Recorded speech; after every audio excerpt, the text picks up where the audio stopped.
first thing that I want to do is just to frame the issue. Why are we interested in ecotourism? What we have witnessed is basically a new trend in supporting ecotourism as an agent of sustainable development, especially when we are talking about fragile environments. Ecotourism was defined by its impacts, mostly conservation, benefits, learning, engaging, changing behaviors, and all of that. But the problem is that we didn't have any tools to measure these impacts. So how can we say that something is sustainable if we cannot measure it? So what I have tried to do is to develop a general framework for ecotourism sustainability, specifically designed for fragile environment or protected areas, and verify if it really exists in real life. The second step is to develop a tool to measure it.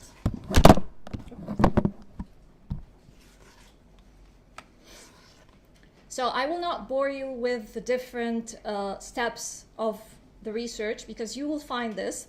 I'll just take the headlines. The first thing is the framework, the conceptual framework, the protected area ecotourism sustainability framework.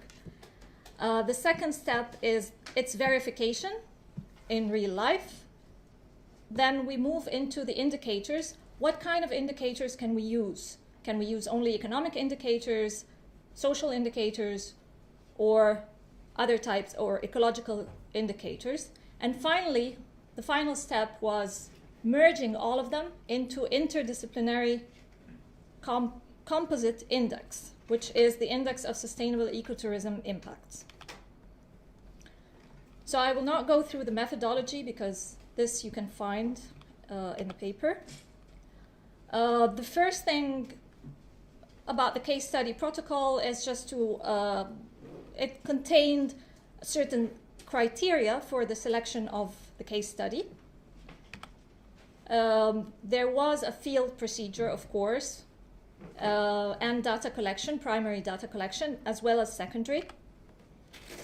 The elaboration was done through content analysis. So basically, due to the lack of statistics in the tourism field that can tell us really whether about the qualitative side of it, we use content analysis to verify the existence of the framework. So we used NVivo 7 for conducting the content analysis. And now we're moving to our findings. So this is what the conceptual framework looks like. So if I may explain it in a couple of words, it starts by the main thing in protected area, what we have witnessed or what we are proposing is that it's the physical plant that is at the center of any ecotourism activity in protected area. And by the physical plant here, we mean the natural physical plant and the man-made physical plant. This goes through a process of resource management and produces what we call the biophysical effects. On a second level, we also have the operational part, which start by the services and hospitality, specific to the tourism industry. So it goes through tourism management to produce socio-economic impacts. And on the third level, we have the engagement level or the human factor. So we have the involvement of the different stakeholders, whether they are visitors, local authorities, whatever, and they go into the stakeholder management process in order to produce what we call cognitive effects. So with the cognitive effects, we have the behavioral change. With the socioeconomic, we have, of course, the wealth, the development, the economic part. And with the physical plant or the biophysical effects, we have the ecological impacts. And they all relate together in producing recurrent effects. So in order not to bore you with the numbers that we have found, I'll just go directly to the results in plain words. So the first thing that we noticed about the physical plant, when we examined the case of Wadi al-Gamel, we found out that cultural heritage represents the first or the most important type of attraction. It starts by the intangible cultural heritage, followed by the tangible cultural heritage.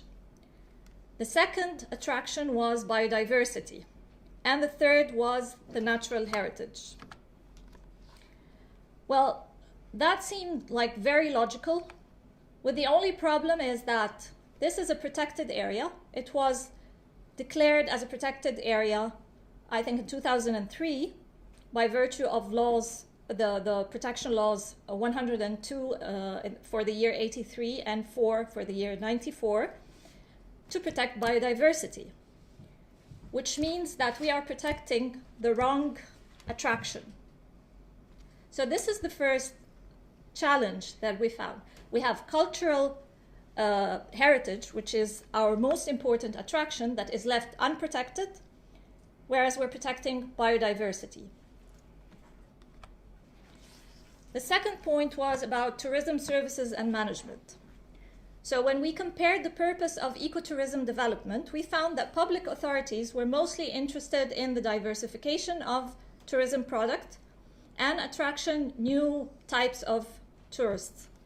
Whereas for the industry itself, it was setting up new tourism services or new markets, offering informative tours and quality service, increasing the visitation numbers, educating visitors, educating locals on the industry, which means that we need to sit together and understand which view corresponds more closely to the local community's expectations. And in that regard, I found that the private sector or the industry itself responds better to the community's requirements.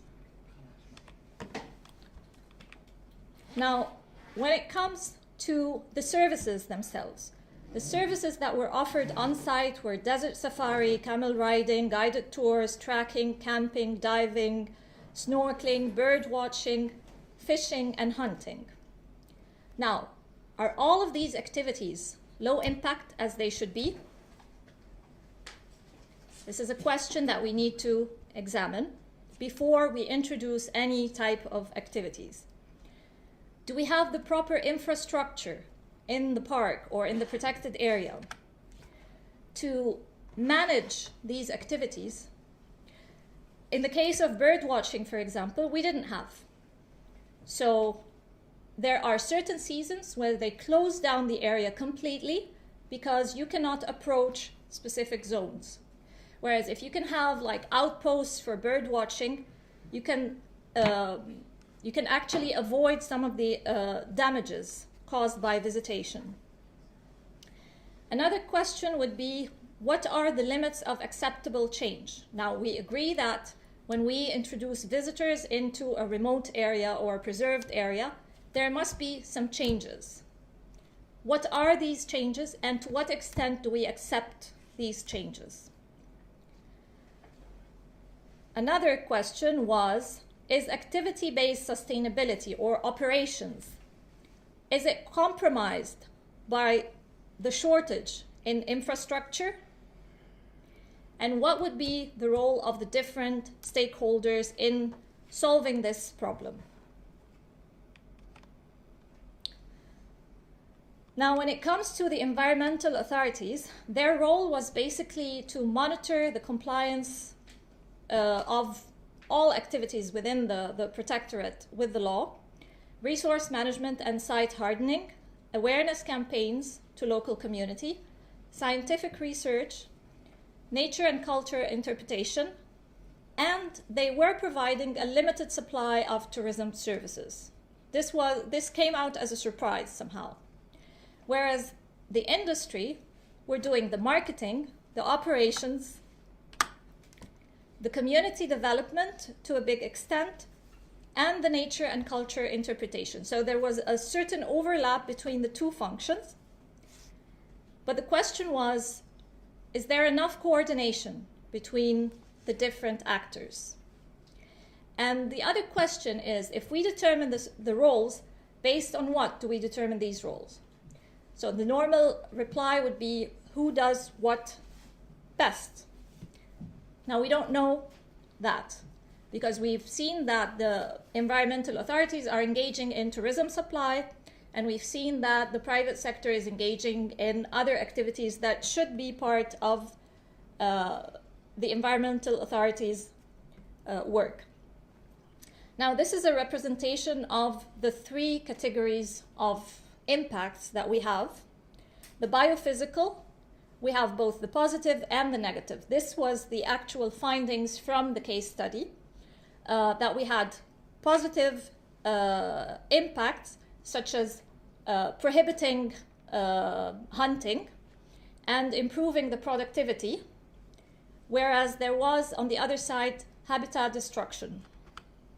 From the socioeconomic side, there was the employment, the income generation, the indirect involvement of different stakeholders, funding opportunities, and health services delivery. When we attracted, or when the tourism came to this area, it attracted more attention to the local community, and therefore it was followed by other services as well. On the negative side, we find the loss of traditional livelihoods. So the traditional or the local community that used to be, they were hunters, they started to opt for something else. They started to go for tourism activities, and sometimes these activities were seasonal, so they had to give up their own livelihood for a seasonal activity. And it was also accompanied by an increase in the cost of living. And finally, on the last category, the cognitive category, we find visitors' education as a positive, because the people who went there, most of them did not know about this being a protected area. So there was a lot of effort to inform them about the value of this protected area, and therefore they were developing eco-sensitive behaviors. The capacity building for both the local communities, for the environmental authorities, for everyone involved in this process. The valuation of resources, because we started looking into what is the value of this resource. It was unused in the past, now it has a certain value. So we have to estimate this value. And the increased ecotourism opportunities. Whereas on the other hand, on the negative side, we find that there was a negative effect of commodification, or turning the culture into a commodity that was served or offered for whoever pays for it. And this brings us to the first challenge, which is leaving the cultural heritage unprotected or ungoverned somehow. And the second negative effect is the possible conflicts over certain resources. Now, the challenge number 5 is community-based ecotourism development compromised by the low level of social development and absence of revenue earmarking mechanism. In the case of Wadi Gimel, they were still thinking of introducing park fees. It was not implemented yet. It is still not implemented. It is still under study for a very long time. It's they are finding difficulty in setting this structure. But the good news is that we have a new section that is totally devoted in the Ministry of Environmental Affairs, that is totally devoted to this project. So they are developing similar ideas in all protected areas, in making them self-financing. The other thing is the lack of systematic efforts to manage stakeholders, particularly in local communities. Now, in the case of Wadi Gimel, again, there was a problem that occurred when we had a private investor cooperating with the government in developing a tourism project in the area. Now, what is the role of local community?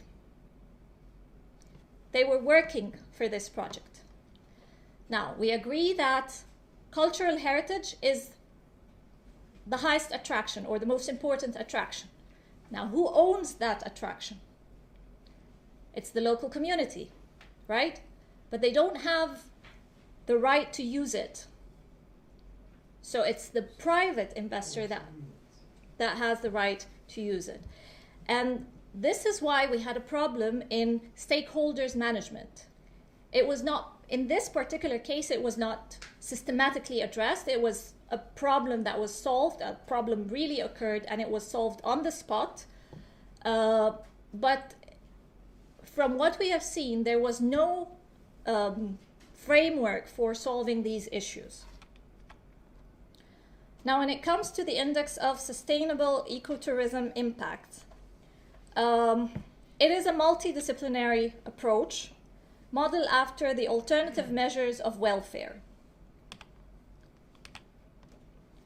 So the suggested interdisciplinary approach determines the destination's core conservation values, as we have seen, whether it's ecological, cultural, or natural, whatever.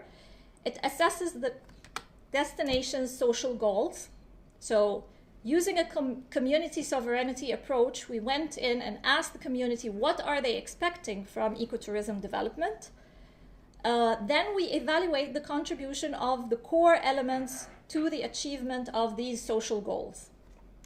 The innovative aspects of such an index is the integration of environmental and social aspects into economic measures, the introduction of new elements in the definition of welfare, accounting for income inequalities, because we all know that tourism is a tool to address the problem of inequality. So we have rich people coming to poor areas and spending their money. Okay.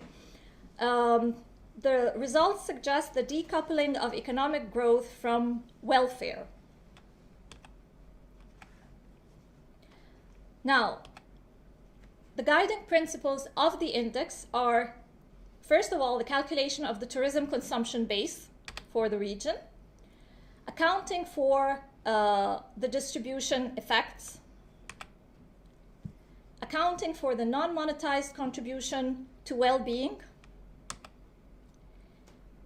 deducting the regrettables that occur from the introduction of ecotourism, conducting the economic valuation for the variables that were identified and integrating them in the decision-making process.